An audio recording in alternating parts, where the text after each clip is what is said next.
is that next week on the 15th, we have our all call wrap. And so that will be a full hour of just open discussion around everything that's going on throughout the city with homelessness. So we'll have a couple of presentations on information, and then just an opportunity for you all to bring general questions or concerns to the group. So that's next week on the 15th from 3 to 4. And I will be sending out an email reminder with that Zoom link as well if you don't have that on your calendar. Thank you, Landon. We also have our next walkabout that is scheduled. And this one's going to be a little bit different. It's going to be taking place on April 4th in the afternoon. And this is in partnership with Ocean Hills, where we're taking that model and everything great about our walkabouts that we've been doing, and hosting more of a kind of homeless 101 training / discussion. And it's going to be with city partners, providers, and other staff there to just introduce the group of all of the work that they're doing, but then really talking about what homelessness looks like throughout the city and some strategies that are being implemented and kind of how we can work together to continue to support our unhoused population. So I will be sending out an email reminder for that as well with all the information as to where we're meeting and everything, but I just wanted to let you all know. So it's April 4th from 3 to 4:30 p.m. And that's open to everyone. What we've been doing traditionally with our walkabouts have been business outreach and engagement as well as general outreach.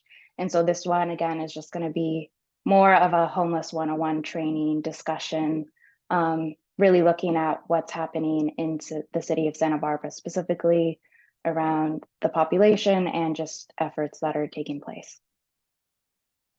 And then finally, in terms of updates from SB Act, if you haven't already, you should have received an email from Landon for a partner survey.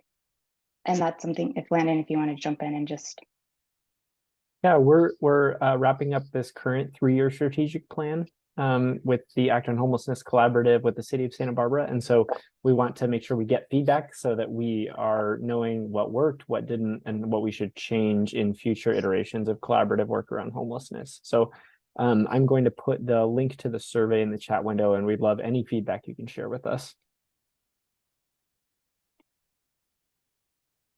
So those were the general and updates that SB Act had for the group. And I think to kick us off in discussion was it last week already? My days are already blurred. Last week, we held our walk for March, which was dedicated for the Upper State Street region. So we met at the 7-Eleven on Upper State Street. What block is that of Upper State Street? Or we were at the 3600 block. Thank you. Right around there. Yeah, 7-Eleven is at 3430. Mm-hmm. Yeah. And that was our meeting point. So we checked in with the 7-Eleven there. And it was a great walk. We had city staff, Barbara Anderson, Liz Thoughts, the usual, the mayor, Randy Rouse. Sorry. And I know I'm rambling now. Sorry. So we just wanted to give this opportunity to debrief about the walk and kind of what we learned, and some action items actually came immediately after the walk. So then we met at the 7-Eleven and were able to walk up toward Hope Avenue, and we checked in with a few businesses along the way. And one thing that we learned from just the initial conversations, because we had Council Member Friedman there in the beginning, is he let us know of kind of the hot spots within that area. And he let us know that the tee off, for instance, and Spud Nuts that's right next door, that they were really impacted, and kind of some of the issues that they were seeing. And so we were able to check in with them, and then having Chief Gordon there, PD, Lieutenant Katsapis to support and just hear from the business. They were able to then, and I can have Charlie speak to that, be able to deploy more patrol within that region. I don't know if you want to jump in, or Barbara. Yeah, sure. The walks are always really helpful for us. There's a lot of community concerns that exist, but I think people sometimes assume we know about that we don't. So every time we go out and do these walks, we learn about new hotspots or areas that are problematic. And then we decide, is this better? Are we the right tool for this, or should this go to our service providers, or is it a collaborative effort? And in this case, we learned about some criminal activity that was occurring in that area that we were unaware of. And so after the fact, we were able to put resources to that. We actually made a couple of arrests. We resolved some of the issues that were outstanding with some of the businesses. And this is stuff that's strictly criminal. This is not stuff that was really going to be resolved with other resources and providers. So yeah, the walks are incredibly helpful. They give us an opportunity to speak with members of the community about what they're seeing. And then from a law enforcement perspective, we can either partner with the folks on these calls, or if it's an enforcement only issue, then deal with it in that capacity.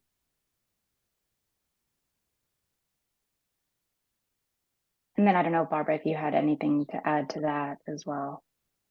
Clearly. Yeah, I mean, it's literally like the best of what these walks can achieve. And it was because we had code enforcement there. They were able to, red tag a structure literally within 24 hours or less. There's other work that's happening in that area. The enforcement side has and will lend itself to outreach, for being safe for outreach to then prioritize this particular region. And there was a couple of areas, and I know Liz just joined us, that private property owners are more open to helping us with litter and keeping the areas clean. And again, just, so folks that are hanging out, or, customers in their business are respecting the space that's around them too. So it was just, and I will say too, for the group that I was in engaging with businesses, it was just, and I think many of you realize this, it was just so nice to come across, general managers of stores that really understood the complexity of the issue that we're dealing with, and are pretty much a safe haven for folks for, a bottle of water, or, how to de-escalate someone who is abusing substances, or, that could be a location for them to kind of sit down and again, just have a moment or two before they kind of go back out into the neighborhood. And so it was honestly just great to have conversations with those folks too, in terms of what they're seeing and what they've learned, their perspective on the issues that we're dealing with, as well as those that have, concerns that we were able to address. Oh my gosh, in such a timely manner. I cannot believe how much work has been done in less than a week that shows that visible positive improvement. So thank you all. I mean, I would say on every single walk we've had in the last several months, we've been able to have tangible outcomes as a result of that walk in a very short period of time.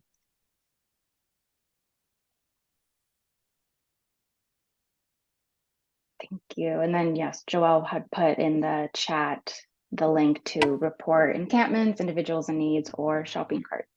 I think just oh, Liz, sorry, I was talking and I was muted. Sorry, and I was trying to jump in, but I'm sorry. Go ahead, finish your thought.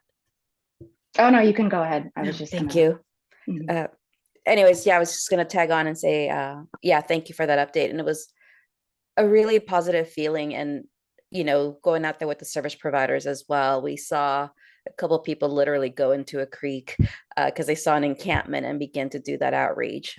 We ran into a person outside of their RV where they were living in, and they were able to do that immediate outreach. So it's helpful to talk to people and see the crevices and the nooks and crannies where people are hiding, and so we can know how to engage people and find people, and being able to talk to the people directly. It was really a really positive experience. Joao had an immediate already impact on one of the locations that was identified as a hotspot for people to hang out and party, and he's already reached out to the property owner to talk about doing improvements in that area, to make some changes to minimize that space being utilized as a party spot. So these are really great. I'm looking forward to the next one as well, and I hope people come out to that one too. And that's kind of why I wanted to take this concept of our walkabout, and we've been discussing the need for more kind of homeless 101 trainings to let the community know just of all the efforts and, you know, what does this exactly mean for our community, and just understanding all the jargon and everything. So we wanted to take just the positivity from our walks, the connection, being able to talk to one another, talk to one another, and then just come together for solutions. I think that's the biggest thing, is just having the space where we can all come together and look at what we need to do and how we can refocus and just kind of commit to that, and just all the positive things that can come from that. So really looking forward to that next walk in April. So please, once you see that invite from me, share amongst your networks, or of course, join as always. But in terms of the walk, I don't know if there was anything else that anyone wanted to add, so we can move on from this conversation and give some partners on the call an opportunity if they have anything that they want to bring up. All right, well. Robin, I was going to ask the same question back to you all.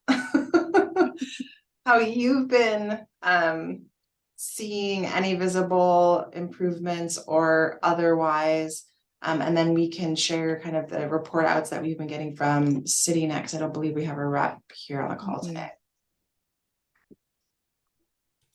Well, I've actually been pretty head down in some other issues, so I have not really been as much ear to the ground on this particular thing, but I have not heard anything negative. You know, the weather has been really different, and so I think that's affecting things, but when I don't hear anything, that's generally good. So I take that as a good sign too.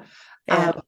I think from our perspective, you know, we haven't shared the hotline number broader yet. So we're trying to, you know, just really manage kind of communication between city teams and PD and CityNet. So right now, I would say it's been so helpful for CityNet to be able to prioritize different regions based on communication we get from business owners. And for that timeliness of response to be there Thursday through Sunday. So we are getting communications from business owners that folks will, you know, come into a vacant business, you know, starting at 6 o'clock or 7 o'clock at night. Before, we would never have a team able to be there to try to check that out and engage with those folks as they're kind of settling in for the evening. Thursday through Sunday, we now have that presence. And so that has been huge. We are also getting, Liz is getting communication from CityNet, and it's been shared with me, the businesses that they're engaging with. So Liz, your last estimate would be what? Like over 30 businesses have been engaged, introduced to CityNet, information has been shared. Yeah, it's been quite a few. I was just looking at numbers here. 19 on one day, looks like 10 on another, anywhere from painted Cabernet all the way to Men's Warehouse socks and stuff. Yeah. So they're definitely making those connections with businesses just to let them know that they're there and what they do and what their role is. And yeah, they've been taking people to warming centers. They've been taking people to Path. I believe they did facilitate at least one police call. They did get a request for assistance from PD a couple weekends ago. So they are doing those things. We're still working on facilitating communications between the ambassadors, because they're there on State Street for a good chunk of the day, and they are a wealth of information. So I'm in conversations with Sergio and Al to establish a meeting location where the ambassadors can meet with CityNet and talk about like what they've seen during the day. And if, like, for example, if somebody's having a rough day in terms of behavior that has potential to escalate later in the day, they can let each other know. They're also in a text group chain, so they are constantly in communication. We're part of that text conversation, and we see them interact often. So those are all the things that are still happening. And like Barbara said, they are starting to give me every other week just a summary of everybody, of their activities on State Street and the waterfront.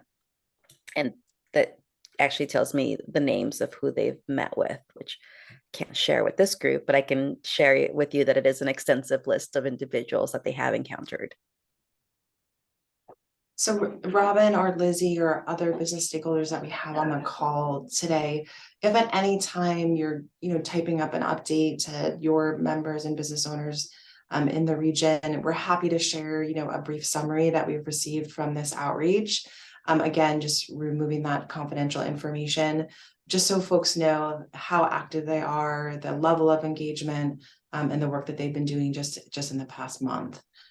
So just again, if you need any of that at any time, just let us know. But I will say, as we kind of do it, the soft launch, it's just been really, really helpful to have that level of on the ground support in hours that we haven't had it before. And if you think too, as your head's down and work and other things, Thursday is the day that we have the most capacity and the most exposure of sitting at. So from very early in the morning to late at night. So if anything happens during that day, we have the maximum opportunity to be able to address it on Thursdays. Yeah, and I see that Sidiana just joined us, so Great. They're here, and Odin too. A couple of weeks ago, I sent a request with a photo of a person, a male in a wheelchair that would kind of park between the gas station and the Braces Del Mar, and then his acquaintance was a female who slept in the bushes in front of 7-Eleven. Do you have a follow-up? They're not there. We haven't seen them in a little bit, so there has been some follow-up, but I'm just wondering if you can share a little bit. Liz, I think you managed that communication from Lizzie. Yeah, I'm trying to pull it up right now. I do remember that. Hold on a second.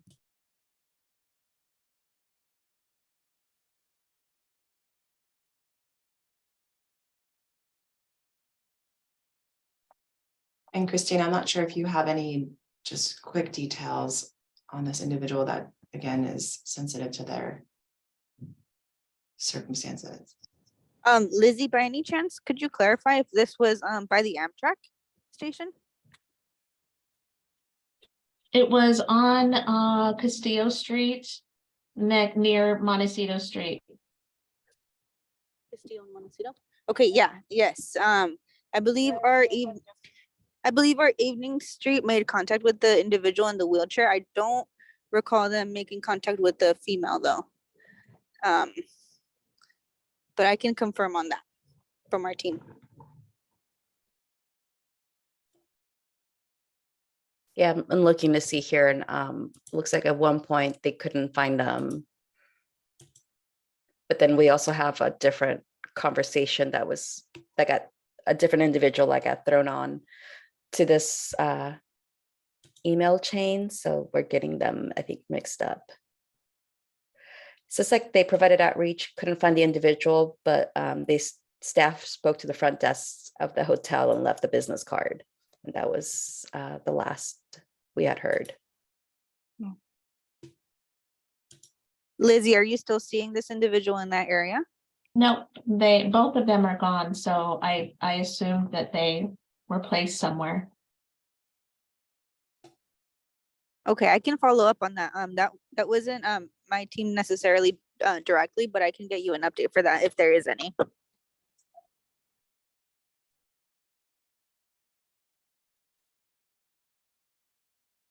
Christina, since you all just jumped on and we were talking about how things are going with the new nights and weekends outreach, if you like to give the group just a brief update. Liz and Barbara spoke about, a lot of the outreach that you were doing with businesses, but if you wanted to add anything, or maybe even what you're noticing with individuals versus night and day. Yes, of course. So I wanted to, first of all, apologize. Good Samaritan just opened their new office space downtown. So that's where we just came from. So that's why I hopped onto the meeting late. But yeah, thank you, Catherine. We just recently actually configured our schedule a little bit to still be able to engage our online case and also respond to all the service requests that we've been getting. Can you hear me? Yeah, now we can. It was breaking up a little bit. Okay. I was saying that we configured our team's schedule so that we can continue case management and also respond to service requests at the same time. So now our two teams are doing one of our team, myself and Melissa, are doing Monday through Thursday, and then the second team is doing Thursday through Sunday. So now we have more consistency with both our staff schedule and also just the outreach being done. And we've noticed a more cohesion with the people we've been interacting with. So for example, Melissa and I, we were able to house between last week and this week, we were able to house 2 individuals who we've been case managing regularly for about a year. So that was a really huge win for our team. And I know that John and Mary, who do Thursday through Sunday, have been connecting a lot with businesses. On I believe it was Saturday night of last week, they touched base with 20 businesses like in the 1100 block of State Street. So they've been really trying to make their presence known and let the businesses know that if there's any concerns or any individuals in those areas, to just please give us a call. So also a recent good win was that there's a woman who's been typically in the area of like by the MTB station, and we recently were able to recover her direct express card so that she could access income. So she's no longer in that area because she got a hold of her money, and she's actually indoors right now, thankfully. So we've been able to connect with individuals a little more consistently now that we work 4 days straight. So yeah, I think it's been going really well, and I genuinely really enjoy having the two teams cover different specificities, but yeah, it's been going really well.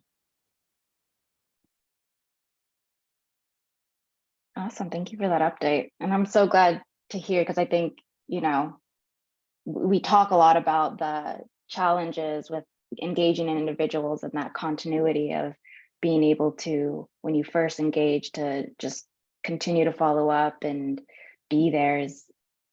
That's everything. That's how you gain that trust. So I'm glad to hear that you're really starting to notice that in such a short period of time already. Okay. I wasn't sure if you're going to say anything. Are there any other areas or concerns that people are just wanting to bring up at this time? Okay. Catherine, I just wanted to follow up on a couple of areas that were mentioned in previous meetings. So we have that area at Cabrillo and North Milpas that we have folks, frequenting pretty regularly. And I will say that these folks are very well known, most of the time respectful, understand the circumstances, and a couple of them, one partakes in shelter, the other is open to shelter, and that conversation's ongoing, and 2 others have been a little bit less open, but they are shifting locations periodically. So I know that particular high level of visibility that on the waterfront was a concern from nearby businesses. And again, as we continue to work with them and engage with them and try to create that openness, they're kind of shifting spots that are a little bit less visible, at least immediately.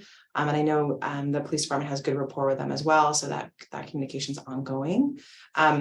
We have other areas of the waterfront that have been prioritized by Parks and Rec for more outreach, and that has been communicated to our CityNet teams.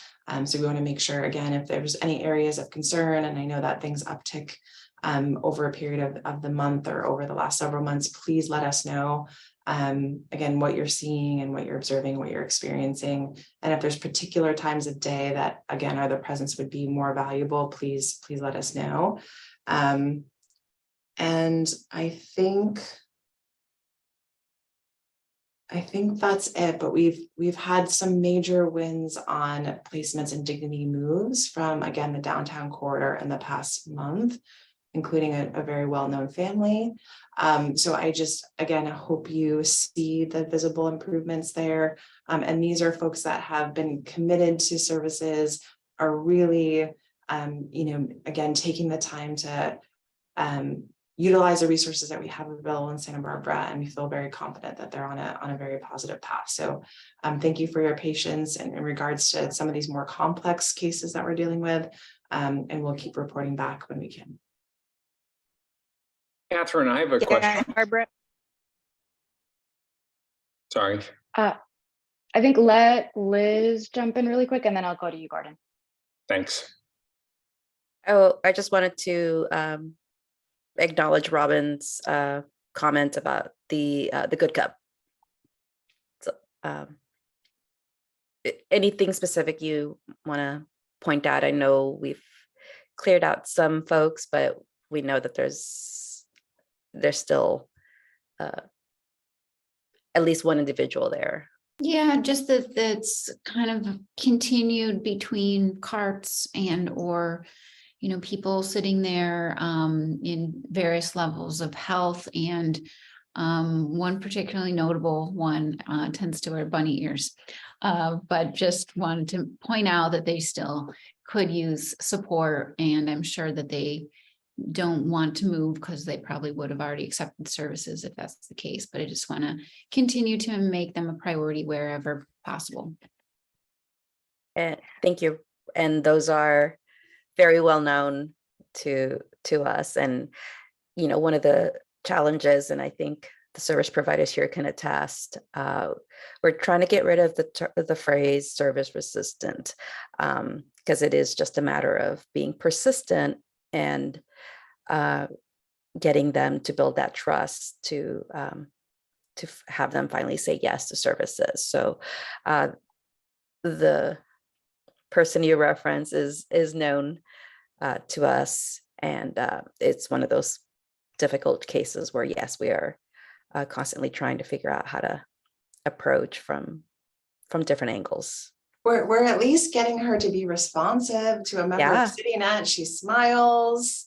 She'll make a joke. I've never heard her speak before. So I'm going to say that incremental progress. That's been the phrase. That was a win. Yeah, John has built rapport with her, which I hope, again, will lead to a positive outcome. But you're right, Robin, that Marshall's Good Cup area, we still see folks regularly, and doing our best. We're doing our best there. I want to just check in too if there was any able to make any contact with the space that I had talked about. I think it was last month behind, let's see, it was the California Pizzeria in that building in the backside. There's kind of a planting area near the parking garage, and if that was possible to do some check in there. We definitely hit that, Robin. We've been there numerous times since you brought that up as a focused area. And what I'll do is I'll check in with Sergeant Payne to see if there's any specific action that has been taken to be notable, and get back to you on that. But I know for a fact, after that call, we made that a focus area, and we were there, I think, that same day and then throughout the month. Thank you so much. I appreciate it. All right, Gordon. Yeah, we also wanted to just add another hotspot that we're aware of in the area between the Riviera, the Cocktail Lounge, and Norton's Pastrami. We're also aware of that area and are also in discussion with staff on ways to address that area as a hotspot also. Great. Thank you for that one, Liz. Great. So, the question I had was the county's multidisciplinary team, which the Encampment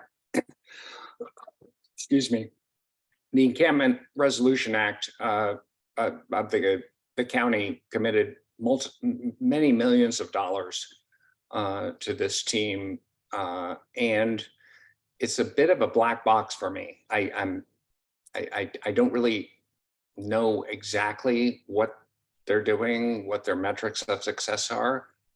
So I'm reaching out to, all of you to ask you, what is your experience with the multidisciplinary team? Is it working? Is it impactful?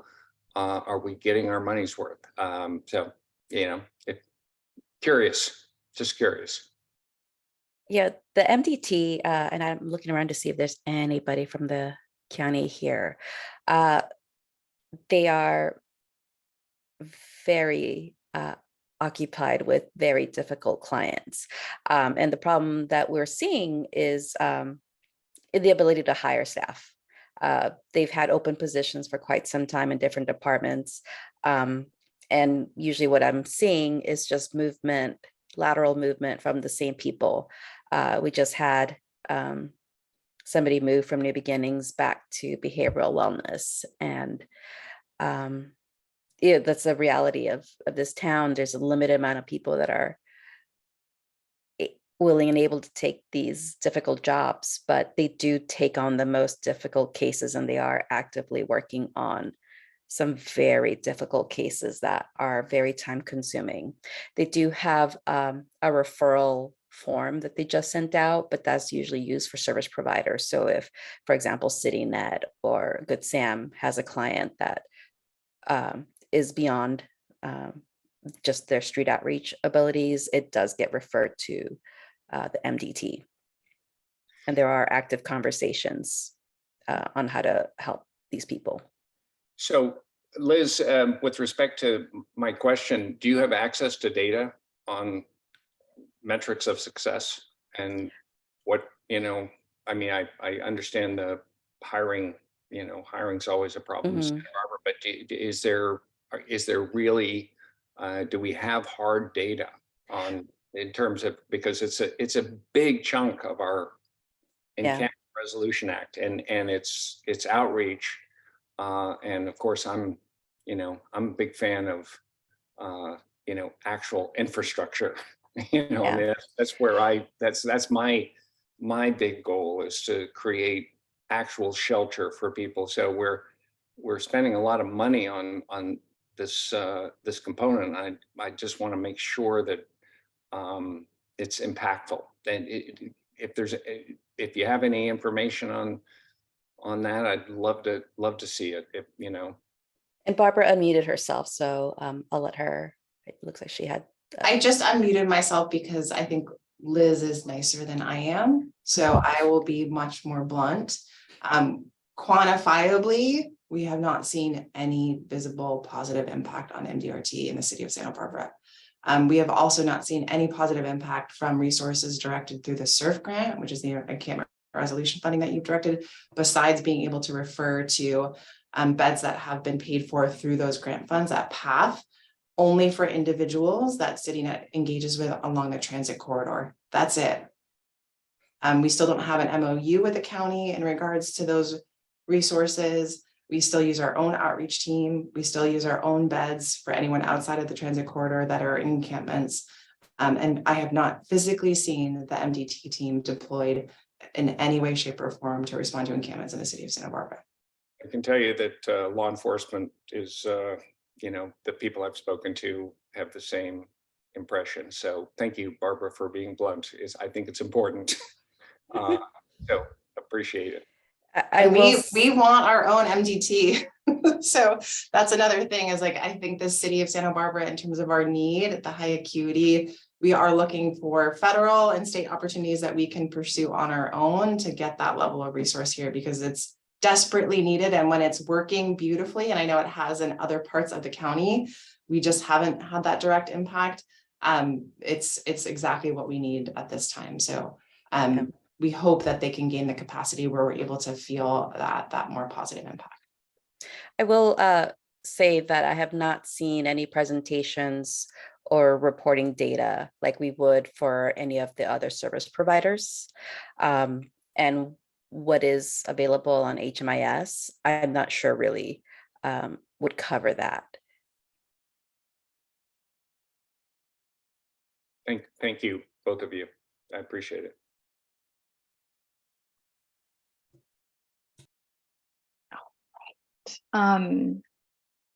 Thank you, Gordon.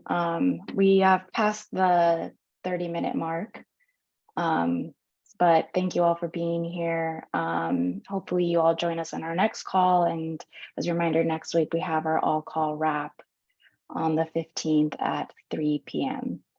So please join. Thank you for being here. Appreciate your time. Now we'll move to the provider portion. Thank you all.